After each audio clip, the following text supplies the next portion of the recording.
நாடாளுமன்ற உறுப்பினர் அர்ஜுனா ராமநாதன் அவர்கள் விளக்கமறியலில் வைக்கப்பட்டிருக்கின்றார். அது தவிர நேற்றைய தினம் பொலிஸ் நிலையத்திற்கு அவர் அழைக்கப்பட்டதை தொடர்ந்து அவரது தொலைபேசியில் இருந்து முக்கியமான ஆவணங்களை போலீசார் எடுத்து விட்டதாக கூறப்படுகின்றது. அது தவிர அர்ஜுனா ராமநாதனின் செயற்பாடு தொடர்பாக இலங்கை போலீசார் ஒரு தகவலை சமூக வலைதளத்திலே வெளியிட்டிருக்கிறார்கள். இவை தொடர்பாக விரிவாக பார்க்க இருக்கின்றோம். மற்றொரு செய்தியாக யாழ்ப்பாணத்தில் உள்ள ஒரு பாடசாலையைச் சேர்ந்த 3 மாணவர்கள் அந்த பாடசாலையில் கல்வி கற்பித்து வருகின்ற ஆசிரியர்கள் மற்றும் புகைப்படத்தை AI உதவியுடன் எடிட் செய்து சமூக வலைத்தளங்களூடாக பரப்பி இருக்கின்றார்கள். தொடர்ச்சியாக அந்த மாணவர்கள் கைது செய்யப்பட்டிருப்பதாக கூறப்படுகின்றது. இந்த சம்பவமும் பெரும் அதிர்வலைகளை ஏற்படுத்தி இருக்கின்றது. அது தவிர நேற்றைய தினம் ஒரு காணொலி என்று சமூக வலைத்தளத்திலே வைரலாகி இருந்தது. அதாவது யாழ்ப்பாணம் சாவச்சேரி பகுதியில் இருவர் மோட்டார் சைக்கிளில் வந்து கொண்டிருக்கின்ற போது குறுக்கே நின்று ஒருவர் அவர்களை மறைத்து அந்த தொடர்ச்சியாக்குதலை மேற்கொண்டிருந்தார். அந்த சம்பவம் தொடர்பாக என்ன நடந்தது என்கின்ற முழுமையான தகவல்கள் தற்பொழுது கிடைக்கப்பட்டிருக்கின்றன. மற்றொரு செய்தியாக யாழ்ப்பாணத்தில் மாணவர்களுக்கு கல்வி கற்பித்து வருகின்ற ஆசிரியர் ஒருவர் மாணவர்களுக்கு கல்வி கற்பித்து வருகின்ற சந்தர்ப்பத்தில் விஜய் தொடர்பாக சில விடயங்களை அவர் வெளிப்படுத்தி இருக்கின்றார். அது தற்பொழுது சமூக வலைதளத்திலே மிக பெரும் வைரலாகி வருகின்றது. அது தவிர விஜய் ரசிகர்கள் அதற்கு எதிராக கருத்துக்களை பதிவு செய்து வருகின்றார்கள். இவை தொடர்பாகவும் இந்த தொகுப்பில் விரிவாக பார்க்க இருக்கின்றோம். அதற்கு முதல் JK ரிப்போர்ட் எனப்படுகின்ற இந்த யூடியூப் சேனலை இதுவரை யாராவது சப்ஸ்கிரைப் செய்யாமல் பார்த்து கொண்டிருந்தால் சப்ஸ்கிரைப் செய்து கொள்ளுங்கள். தொடர்ந்து அருகில் இருக்கின்ற பெல் பட்டினை கிளிக் செய்வதன் ஊடாக நான் போடுகின்ற ஒவ்வொரு காணொளிகளையும் நீங்கள் உடனுக்குடன் பார்க்கக்கூடிய வகையில இருக்கும். நான் நடராசா ஜெயகாந்தன். தற்பொழுது செய்திகளுக்குள்ளே செல்லலாம்.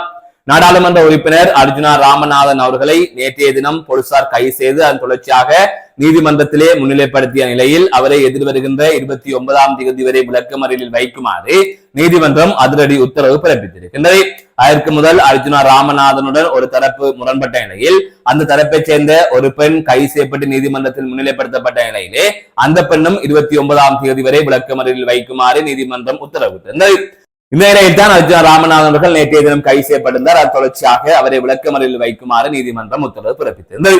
இதற்கிடையில் அர்ஜுனா ராமநாதன் அவர்கள் ஒரு வைத்தியசாலையில் சென்று அவர்கள் தாக்கியதற்காக சிகிச்சை வருவதற்கு முனைந்திருக்கின்றார். அதுவும் தங்கியிருந்து சிகிச்சை வருவதற்கு முனைந்திருக்கின்றார். அப்போது பெரிய அளவில் அவருக்கு காயம் இல்லை என்று வைத்தியசாலையில் தங்கியிருந்து சிகிச்சை வழங்குவதற்கு வைத்தியசாலை நிர்வாகம் மறுத்துவிட்டு அதன் தொடர்ச்சியாக அவர் அங்கிருந்து வெளியேற்றப்பட்டதாகவும் ஒரு தகவல் கிடைக்கப்பட்டிருக்கின்றது. அது தவிர இவரை போலீசார் நேற்றைய தினம் காலை அழைத்திருக்கின்றார்கள் போலீஸ் நிலையத்துக்கு வருமாறு. அதன் தொடர்ச்சியாக இவர் போலீஸ் நிலையத்துக்கு சென்றிருக்கின்றார். அப்போது அவரிடம் இருந்த துப்பாக்கியை போலீசார் கையகப்படுத்தியதாகவும் அதே அவருடைய தொலைபேசியையும் போலீசார் கையகப்படுத்தியதாக கூறப்படுகிறது. அதனை பரிசோதிக்கின்ற போது அங்கு நடந்த சம்பவங்கள் தொடர்பான முழுமையான காணொளி அதில் இருந்ததாகவும் அதன் தொடர்ச்சியாக அர்ஜுனா ராமநாதன் அவர்கள் துப்பாக்கியை காட்டி மிரட்டினார் என்ற குற்றச்சாட்டில் அவரை கைது செய்து நீதிமன்றத்தில் முன்னிலைப்படுத்திய நிலையிலே அவரை விளக்கமறியலில் வைக்குமாறு நீதிமன்றம் உத்தரவு பிறப்பித்திருப்பதாகவும் கூறப்படுகிறது. போலீசார் அவரது கை தொலைபேசியை பார்த்ததாக ஒரு ஊடகவியலாளர் ஒருவர் தகவல் வெளியிட்டிருக்கின்றார். இவ்வாறு பார்த்த நிலையிலே அங்கு வந்த சம்பவம் தொடர்பான முழுமையான காணொலி அதில் இருந்ததாகவும் அப்போது அர்ஜுனா ராமநாதன் அவர்களும் அவர்களை தாக்கினார் என்கின்ற அடிப்படையிலே அந்த ஊடகவியலாளரின் பதிவு அமைந்திருந்தது. இவ்வாறான சூழ்நிலையில் அர்ஜுனா ராமநாதனின் செயற்பாடு தொடர்பாக நேரடியாக பெயரை குறிப்பிடாமல் போலீசாரின் முகநூல் பக்கத்தில், அதாவது இலங்கை போலீசாரின் உத்தியோகபூர்வ முகநூல் பக்கத்தில் ஒரு தகவல் வெளியிடப்பட்டிருக்கின்றது. அந்த தகவல் என்னவென்று சொன்னால், இவ்வாறு ஒரு நாடாளுமன்ற உறுப்பினருக்கு வழங்கப்பட்டிருக்கின்ற துப்பாக்கியை பயன்படுத்தி அந்த துப்பாக்கியை பொதுமகனுக்கு எதிராக பயன்படுத்தினால், அச்சுறுத்தும் விதமாக பயன்படுத்தினால் சட்டத்தில் என்ன தண்டனை அல்லது சட்டத்தில் என்ன விடயம் குறிப்பிடப்பட்டிருக்கின்றது என்பது தொடர்பாக இலங்கை போலீசாரின் உத்தியோகபூர்வ பக்கத்திலே குறிப்பிடப்பட்டிருக்கின்றது. சிங்கள மற்றும் தமிழ் மொழிகளிலே அந்த தகவல் குறிப்பிடப்பட்டிருக்கிறது. அதற்கமே அதிலே குறிப்பிடப்பட்டிருக்கின்ற விடயம் என்னவென்று சொன்னால், 1996ஆம் ஆண்டின் 22ஆம் இலக்க துப்பாக்கி கட்டளை சட்டம் 44 ஆவண்ணா பிரிவின் கீழ் ஒருவர் துப்பாக்கியை காட்டி அச்சுறுத்துவது குற்றமாகும். மேலும் இலங்கை தண்டனை சட்ட கோவை 433ஆம் பிரிவின் கீழ் குற்றமுறையாக அத்துமீறுதல் மற்றும் 486ஆம் பிரிவின் கீழ் குற்றமுறையான அச்சுறுத்தல் ஆகிய குற்றச்சாட்டுகளின் கீழும் தண்டனை பெறக்கூடிய குற்றமாகும் என்று அந்த முகநூல் பக்கத்திலே குறிப்பிடப்பட்டிருக்கிறது. அது தவிர சமூக வலைதளங்களில் பலரும் அர்ஜுனாவின் செயற்பாட்டுக்கு கண்டனம் தெரிவித்திருந்தமையும் குறிப்பிடத்தக்கது. மற்றொரு செய்தியாக, யாழ்ப்பாணம் வடமராட்சி பகுதியில் இயங்கி வருகின்ற பாடசாலையில் கற்பித்து வருகின்ற ஆசிரியைகளின் புகைப்படங்களை AI உதவியுடன் புகைப்படமாக மாற்றி சமூக வலைதளத்திலே 3 மாணவர்கள் பரப்பி இருக்கின்றார்கள். அது தொடர்பாக ஆசிரியர்கள் தகவல் அறிந்து அந்த மாணவர்கள் மீது நடவடிக்கை எடுக்க வேண்டும் என்று நேற்றைய தினம் தங்களது கற்பித்தல் நடவடிக்கைகளை ஆசிரியர்கள் புறக்கணித்திருந்தார்கள். இந்த சம்பவமானது யாழ்ப்பாணம் வடமராட்சி கிழக்கு உடுத்துறை மகா வித்தியாலயத்திலே இடம்பெற்றிருக்கின்றது.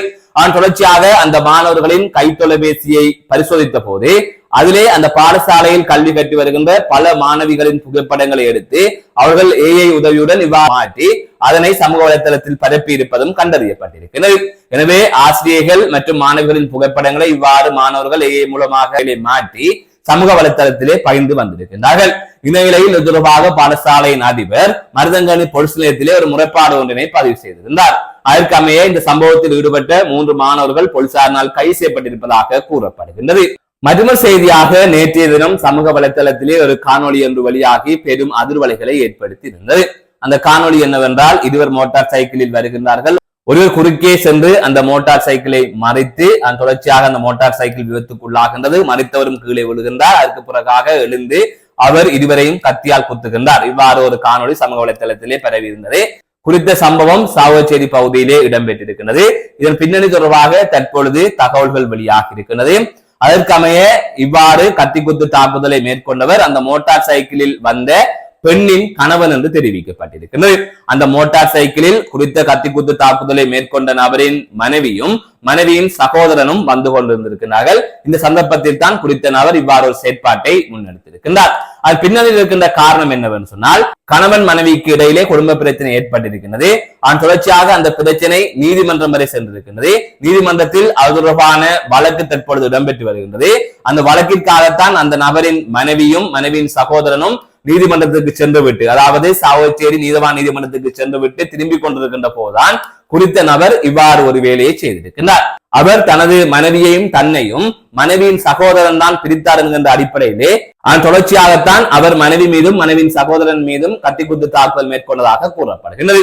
இவ்வாறு கத்திக்குத்து தாக்குதலில் படுகாயமடைந்த இருவரும் சாவச்சேரி வைத்தியசாலையில் சிகிச்சை பெற்று வருவதாக தெரிவிக்கப்பட்டிருக்கின்றது. இந்த சம்பவம் தொடர்பாக செய்திகள் வெளியாகி பெரும் அதிர்வலைகளை ஏற்படுத்தியிருக்கின்றது. மற்றொரு செய்தியாக, யாழ்ப்பாணத்தில் மாணவர்களுக்கு கல்வி கற்பித்து வருகின்ற பிரபலமான ஆசிரியரான குமரன் எனப்படுகின்ற ஆசிரியர் தான் கல்வி கற்பித்து வருகின்ற சந்தர்ப்பத்தில் விஜய் தொடர்பாக சில கருத்துக்களை முன்வைத்திருக்கின்றார். உங்களுக்கு தெரியும், தமிழகத்திலே கடந்த 23ஆம் தேதி வாக்குப்பதிவு இடம்பெற்றது. அதன் முடிவுகள் எதிர்வருகின்ற 4ஆம் தேதி வெளியிடப்படும். இவ்வாறான சூழ்நிலையில் தேர்தல் அறிவிக்கப்பட்ட நாளில் இருந்தே, இன்னும் சொல்ல வேண்டும் என்று சொன்னால் விஜய் கட்சி தொடங்கிய நாளில் இருந்தே சீமான் ஆதரவாளர்களுக்கும் விஜய் ரசிகர்களுக்கும் இடையிலே தொடர்ந்து இலங்கையில் முரண்பாடு நிலவி வருகின்றது. இந்த முரண்பாடுகள் சமூக வலைதளத்தில் எதிரொலிப்பதை காணக்கூடிய வகையிலே இருக்கின்றது. இந்த நிலையில் தான் இந்த அரசியல் சூழ்நிலையை வைத்து இந்த ஆசிரியர் விஜயின் செயற்பாடு தொடர்பாகவும் தமிழ் தேசியத்தின் முக்கியத்துவம் தொடர்பாகவும் குறிப்பிட்டிருந்தார். அதன் தொடர்ச்சியாக அந்த காணொலி தற்பொழுது சமூக வலைதளத்திலே வைரலாகி வருகின்றது. இந்த நிலையில் தான் குமரன் ஆசிரியரின் செயற்பாட்டை பலரும் வரவேற்றிருக்கிறார்கள். விஜய் ரசிகர்கள் அதனை எதிர்த்து வருகின்றார்கள். மீண்டும் ஒரு காணொலி சந்திக்கின்றேன். நான் நடராசா ஜெயகாந்த்.